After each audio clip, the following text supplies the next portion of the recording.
第一次搭地鐵即係 Underground，由 Hammersmith Station 去 Covent Garden。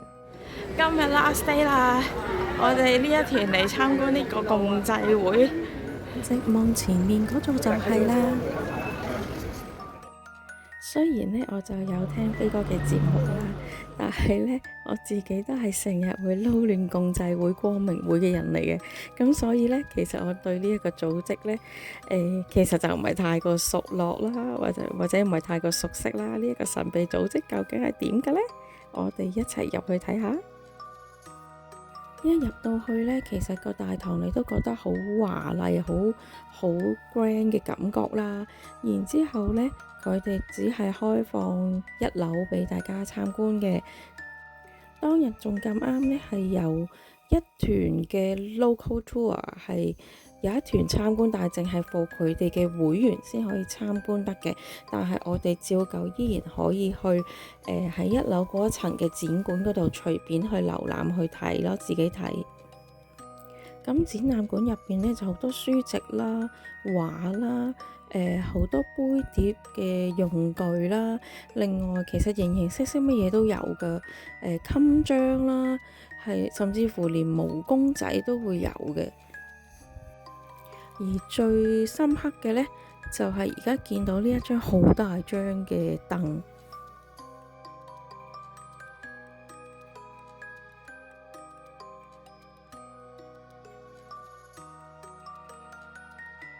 咁飛哥喺節目呢都有介紹過啦，其實佢哋入邊係有分咗33個階級。當然去到越高層次就會知道越多嘅秘密啦。咁例如佢哋話，如果你去到好高層嘅話，你哋就會掌握到金字塔係點樣興建嘅一啲技術或者科技啦。但係呢一啲嘅資訊當然係唔會對任何唔係共濟會嘅成員去透露啦。只不過我好好奇呢一個神秘嘅組織究竟佢哋嘅勢力有幾龐大？點解可以喺全球都會有佢哋嘅分會嘅呢？影埋合照食埋飯，我就離咗團啦。頭先我哋參觀完共濟會啦，之後一齊去咗食飯啦，跟住我就離咗團啦，因為呢就想揾下其他地方自由探索一下啦。咁跟住呢，就去咗一個 flea market， 就放咗去啦，買咗一啲好特別嘅手工藝啊。咁呢啲跳蚤市場手作嘅嘢係值得嘅。跟住呢，亂咁行下呢，好似兜咗個圈，又行返嚟共濟會呢一度。我要繼續 shopping 啦，最後衝刺啦！我呢一個路痴呢，開咗 Google Map 都會行錯路。不過途經呢一個公園又好靚啦，跟住我周圍行，周圍去探索。然之後呢，我就去到見到 London Eye， 所以就可以跟住呢啲好大型嘅地標去行，咁就唔會錯啦。總之係嗰個方向就啱噶啦，就唔會行錯路咯。咁喺呢一個英國嘅旅程呢，好深刻嘅就真係呢一啲嘅英式建築，真係覺得好靚好靚。雖然我已經講咗好多次好靚呢個字，就係喺呢個手作市集度買到呢啲好有特色嘅用木整嘅，用原木天然木整嘅呢一啲嘅杯墊啦、煲墊啦，佢都有木嘅香味㗎。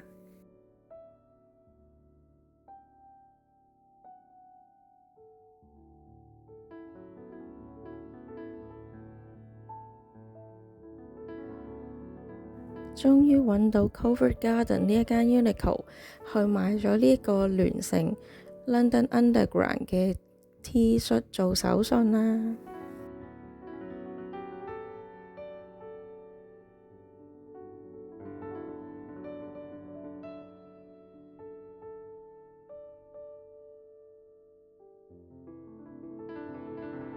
另一邊廂，其他團友嘅小隊就繼續佢哋自己嘅行程。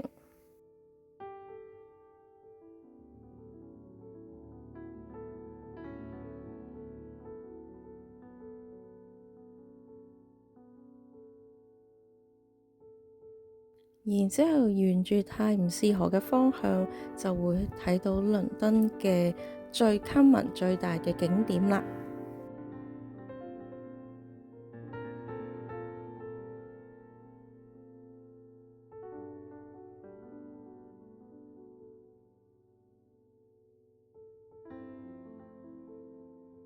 行咗喺呢一條橋上面呢，就見到有呢一個好特別嘅牌啦，就將沿住呢條泰晤士河嘅景點呢，就標示晒喺呢度嘅。咁有 London Eye 啦、西敏寺啦、大笨鐘啦、Tower Bridge 啦，其實呢，就有一個大概1小時嘅觀光船係可以遊呢個泰晤士河嘅。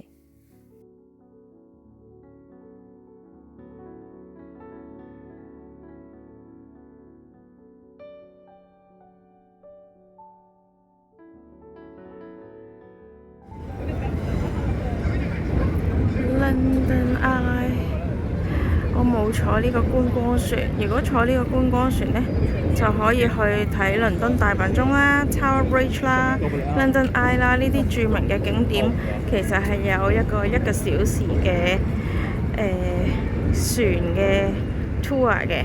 不過呢，我就唔夠時間啦，因為顧住 shopping， 要最後衝刺買手信俾親朋好友，咁所以呢，就唯有喺度影下就 OK 㗎啦。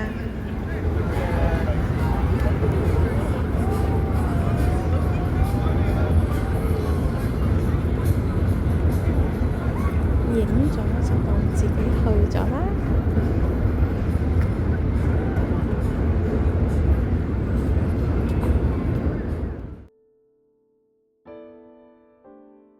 好啦，然後我就係時候差唔多要回程啦，咁就揾咗呢個 Waterloo Station， 沿住呢一度行返去窩打老站，就搭返去 Hammersmith Station， 就同團友去集合，然之後就預備返香港啦。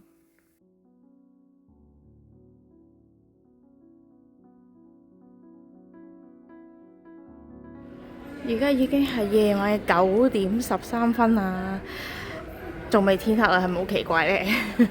而家要預備上機啦，而家就去緊閘口，香港見。